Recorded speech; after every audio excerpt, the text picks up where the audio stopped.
साथियों, नमो बुद्धाय, जय भीम। कैसे हैं आप सब? आशा करते हैं कि आप सब सभी अच्छे तरीके से होंगे। भगवान बुद्ध की कृपा से आप सभी लोग अच्छे से होंगे, ऐसा मैं आशा करता हूँ। साथियों, मैंने जब वीडियो बनाना चालू किया, आज लगभग ये तीसरा वीडियो है, तीसरा नहीं चौथा वीडियो है। इसमें से एक वीडियो आप मिसिंग कर गए होंगे यूट्यूब पे, क्योंकि वो बराबर डाउनलोड नहीं हो पाया। इसके लिए उसमें हम लोग वहाँ तक पहुँचे थे कि गौतम बुद्ध का जन्म कहाँ हुआ था, कैसे हुआ था, उनके पिताजी के क्या नाम था, वो सब मैंने आपका जीवन परिचय कराया था। और एक प्रश्न पूछा था उसके पहले कि माँ और पत्नी में अगर आपको चुनने के लिए बोला जाए तो आप किसके साथ चुनेंगे? तो आप लोगों को शॉर्ट रूप में मैं उसका उत्तर बता देता हूँ कि माँ तो माँ होती है, माँ से बड़ा कोई नहीं हो सकता। लेकिन माँ ही एक ऐसी होती है जो जन्म से लेकर के आपके जब तक जीवित रहते हैं तब तक आपका साथ देती है। अगर बीच में माँ ने साथ छोड़ दिया ज़िंदगी में, तो उसके बाद दूसरा अगर कोई सहारा देने वाला होता है तो वो पत्नी होती है। और माँ का अगर स्थान सबसे ऊपर है तो पत्नी का भी स्थान उससे कम नहीं होता, क्योंकि माँ तो भूतकाल हो जाती है, लेकिन वर्तमान में पत्नी आपका साथ देती रहती है। इसलिए माँ तो माँ होती है, लेकिन पत्नी को भी आप कम नज़रिए से नहीं आंका जा सकता। कुछ लोग बोलते हैं भाई नहीं, माँ तो बड़ी होती है। तो मैं कहता हूँ माँ और पत्नी को एक साथ में खड़ा कर दीजिए और बोलिए कि आप किसके साथ में जाना चाहेंगे। तो बताइए आपका उत्तर क्या होगा? शायद आप यही उत्तर देंगे कि मतलब यही उत्तर होगा कि आप पत्नी के साथ जाएंगे। तो उसमें वो बात नहीं है, लेकिन पत्नी का भी अपना एक स्थान होता है, क्योंकि वो वर्तमान में आपके साथ में है। माँ ने तो आपको सेव पाल कर कितना बड़ा कर दिया, लेकिन पत्नी उसके बाद तो वही आपका ज़िंदगी भर साथ देगी। और दूसरा प्रश्न परसों तीसरे वीडियो में मैंने पूछा था कि गुरु बड़ा होता है कि ज्ञान? तो ज़्यादातर लोग बोलते हैं गुरु, लेकिन मेरे हिसाब से जिस चीज़ से गुरु बनता है, जिसके कारण से गुरु हो जाता है, नहीं तो आम आदमी है। लेकिन अगर उसके अंदर ज्ञान नहीं होएगा तो गुरु कैसा? इसके लिए तो गुरु बनना है, तो ज्ञान के ही कारण तो गुरु बना। तो मेरा मानना है कि गुरु ज्ञान बड़ा होता है, क्योंकि अभी एक तरह से एक भी ये उत्तर आएगा कि अगर जब सोचिए ज्ञान इतना बड़ा है कि गुरु अपने में समाहित कर लेता है और दूसरों को शिक्षा देता है, इसका मतलब ज्ञान तो बड़ा है, लेकिन इतना बड़ा ज्ञान हो जो जिसके अंदर निहित समाहित हो जाता है, वो समझो कितना बड़ा होगा, अर्थात गुरु। लेकिन मेरे हिसाब से गुरु इसलिए माना जाता, चाहे जो आम पुरुष होएगा, अगर हम उसको गुरु इसलिए मानते हैं क्योंकि उसको ज्ञान प्राप्त है, एक बड़ी चीज़ उसके अंदर है, इसके लिए हम उसको गुरु मानते हैं। मेरे हिसाब से ज्ञान बड़ा होता है, गुरु उसी के कारण गुरु होता है, नहीं तो आम आदमी नहीं हो जाता।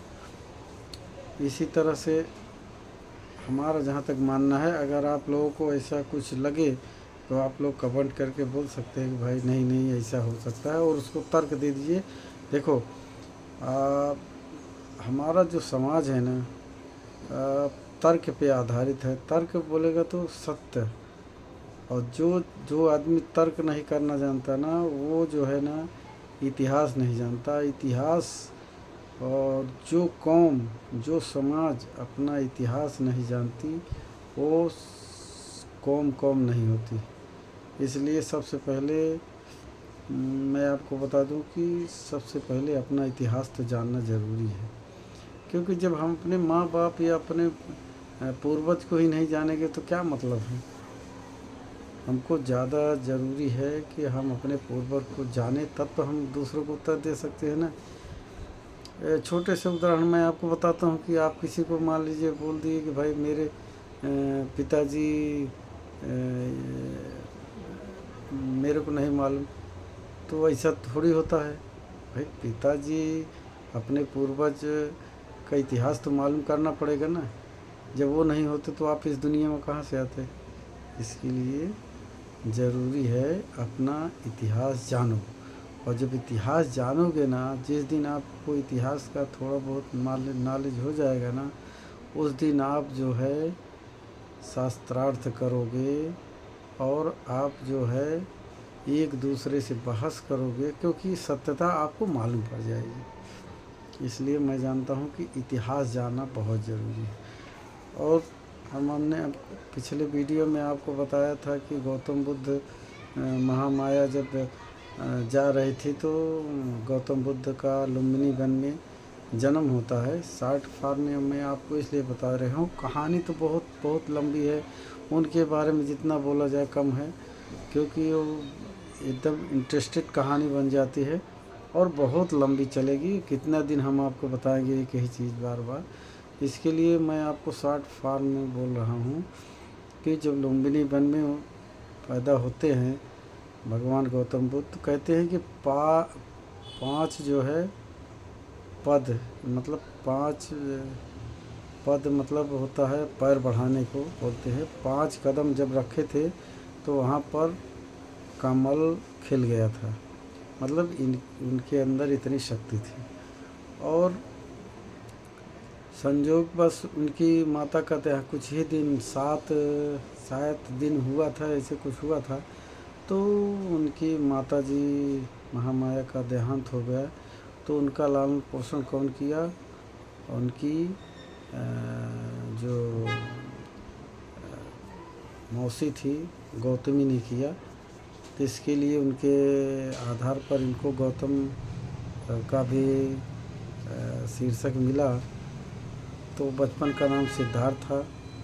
और उनके एक फूफा का, मतलब कहते हैं ना कि उनके परिवार के एक उनके फूफा के लड़के थे, तो ये लोग एक साथ में वो लोगों का लालन पालन हुआ था। इसके लिए उनके समकालीन था, सिद्धार्थ के थे।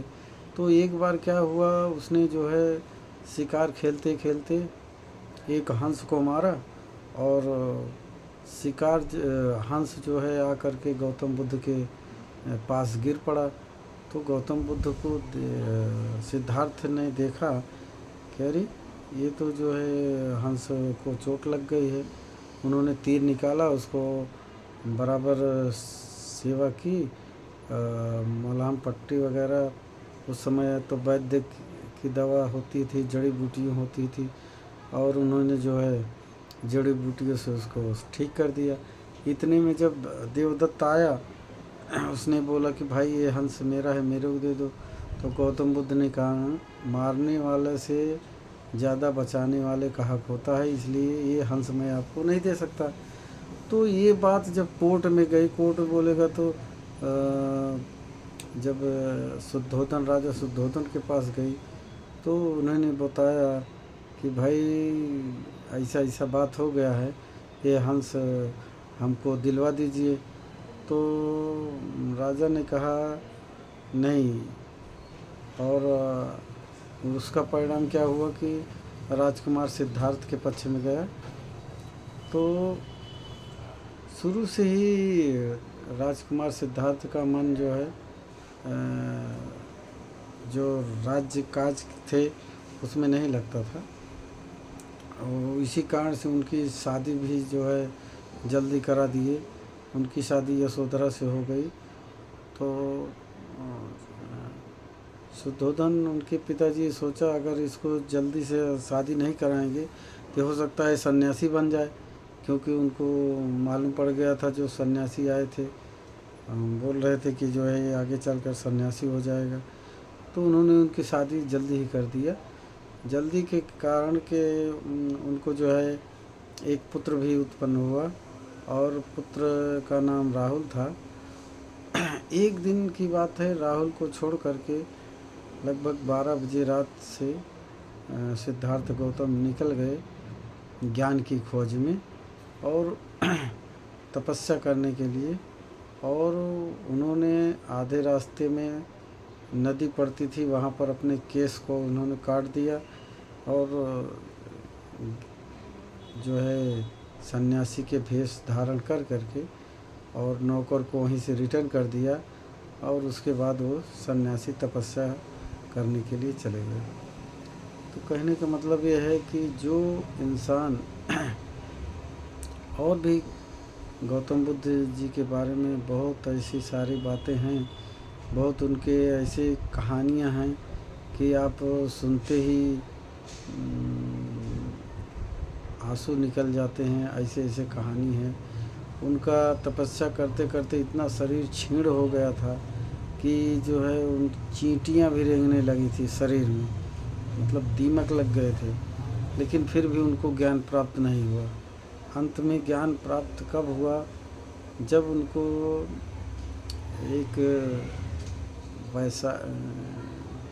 एक औरत ने उनको खीर खिलाया था, इसके कारण उसी दिन जो है उनको ज्ञान प्राप्त हुआ। आगे बहुत से कहानियाँ हैं उनके बारे में, लेकिन ज़्यादा न कह करके हम यही उनके बात को विराम देते हैं। और मैं आपको एक बात बता दूं कि जो है ये चैनल, इसलिए आप लोग सोचते होंगे कि ये चैनल का कुछ नाम ऐसा कैसा पड़ गया। मेरे चैनल का नाम है दोस्तों जिस पे हम रोज़ वीडियो बनाते रहते हैं, मैं नास्तिक हूँ।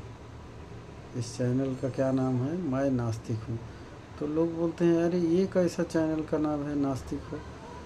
तो मैं जो है ना एक किताब पढ़ा था ओशो जी के बारे में, शायद आप लोगों को मालूम होगा। ओशो, रजनीश और बहुत से हमारे महापुरुष हुए हैं। तो वो लोग कहानियाँ सुनकर हमको एक कहानी उसमें मिली थी कि अगर जब इस दुनिया में जो ईश्वर को नहीं मानता, समझ लीजिए, एक छोटे अर्थ में समझिए कि जो ईश्वर को नहीं मानता उसको क्या बोलते हैं, नास्तिक। और मेरे चैनल का नाम है नास्तिक, मैं नास्तिक हूँ। तो मेरे को ऐसा लगा, मैं भी रोज़ अगरबत्ती, मोमबत्ती, धूपबत्ती जलाता रहता हूँ भगवान गौतम बुद्ध को। तो ऐसा नहीं है कि नास्तिक हो गया लेकिन मेरे को ये शब्द अच्छा लगा, क्योंकि नास्तिक वो है वास्तव में जो भगवान को नहीं मानता, उसको ही नास्तिक बोला जाता। भगवान को इसलिए कि जब हमको कष्ट पड़ता है तो भगवान आता नहीं है। आप लोगों को भी मालूम होगा, कभी भी कष्ट पड़ा होगा तो आपने भगवान को पुकारा तो क्या भगवान आते हैं? नहीं आते हैं। भगवान गौतम बुद्ध की मेरे को यही बात याद आती है। उस समय उन्होंने क्या कहा था, एक समय उन्होंने कहा था कि अप्पो दीपो भव, यानी कि आप खुद प्रकाश बनिए, आप खुद प्रकाश बनिए, मतलब दूसरे के सहारे पे मत रहिए। पहली बात उन्होंने कहा इस संसार में दुख है, इस संसार में क्या है, दुख है, और दुख का कारण है। और दुख का जब कारण है, इस संसार में तो दुख है, कोई किसी से दुखी है, कोई अपने पड़ोसी से दुखी है, कोई इतना पैसा है फिर भी वो दुखी रहता है, कोई जो है दूसरे से ईर्ष्या जलन करता है इसलिए दुखी है, कोई इसलिए दुखी है कि वो बीमार रहता है, कोई अपने परिवार से दुखी है, कोई अपने सास ससुर से दुखी है, कोई अपने पड़ोसी से दुखी है, कोई अपने बेटा से दुखी है। मतलब इस दुनिया में दुख बहुत है। और भगवान बुद्ध ने कितनी बढ़िया बात बताई है कि उस दुख का कारण है। और सही बात है। आप कभी भी अंदाज लीजिए, जब आपको दुख होता है, जलन होती है या तो उसका कारण है कि नहीं है? उसका कारण होता है। जब हम एक दूसरे के से जलन रखेंगे तो वो भी तो दुख हुआ, तो उसका भी तो कारण हुआ ना। तो हम अगर जलन नहीं रखेंगे एक दूसरे से, तो फिर कहाँ हमको दुख होएगा। और दुख उन्होंने और तीसरी बात भी की, दूसरी बात क्या बोली, दुख इस संसार में दुख है और उस दुख का कारण है, और उस कारण का भी निवारण है। और निवारण कौन करता है? स्वयं। स्वयं मनुष्य ही उसका निवारण करता है, कोई निवारण करने वाला नहीं। मैं अगरबत्ती जलाता हूँ, इसका मतलब थोड़ी है भगवान गौतम बुद्ध आकर के हमको निवारण करेंगे, नहीं। उन्होंने खुद कहा है कि मैं जो है मार्गदाता हूँ, मुक्तिदाता नहीं हूँ, मार्गदाता हूँ। मतलब मैंने रास्ता बताया है, लेकिन चलना तो आपको पड़ेगा। कितनी बढ़िया बात उन्होंने बताई है कि रास्ता मैं बताता हूँ, पथ प्रदर्शक हूँ, न कि मैं मंजिल। आप हम लोग जो है रोज़ क्या करते हैं मालूम है? वंदन। वंदन का अर्थ होता है कि हम उनकी वंदना करते हैं। वंदना का अर्थ होता है कि हम उनसे कुछ मांगते नहीं हैं, हम उनके जो बताए हुए रास्ते पे हैं ना, धन्य हो गौतम बुद्ध जी, मैं उसका इसके लिए हम वंदन करते हैं। हम उनके बताए हुए रास्ते पर चलें, उन्होंने इतना बढ़िया मार्ग बताया, इसके लिए हम क्या करते हैं? उसकी वंदना करते हैं। और लोग किसी और दूसरे धर्म में तो आप क्या करते हैं मतलब, आप जो है मान्यता मानते हैं, उनसे बोलते हैं कि हमको भगवान ये दीजिए, हमारा ये काम हो जाए, हमको पैसा दे दीजिए, या हमारा ये काम कर दीजिए, हम बड़ी लालसा से आए हैं। लेकिन गौतम बुद्ध को जो है हम लोग वंदन करते हैं। और वंदन किसका करते हैं? कि जो उन्होंने रास्ता बताया है, हम उसका वंदन करते हैं कि उन्होंने अच्छा रास्ता बताया है, इसके लिए हम वंदन करें। हमने कभी भी हमको अपने को गौतम बुद्ध से लालसा नहीं रखनी चाहिए, ना तो वो कभी भी कुछ देने वाले हैं, वो देने वाले नहीं है कुछ। हमको खुद करना, आपो दीपक हो। उन्होंने ये भी बहुत बात बोल दिया है कि हमको जो है खुद ही प्रकाशित होना पड़ेगा। साथियों, इसके साथ ही बहुत टाइम हो जाता है, और आप लोग वीडियो जब देखते रहते हैं तो आपको दिल में अरे क्या ये तो बोर हो जाएंगे ऐसा, इसके लिए जल्दी वीडियो समाप्त कर देते हैं, पूरा वीडियो भी नहीं देख पाते। इसके लिए साथियों ज़्यादा कुछ नहीं, फिर कल मिलेंगे। इसके साथ ही नमो बुद्धाय, जय भीम।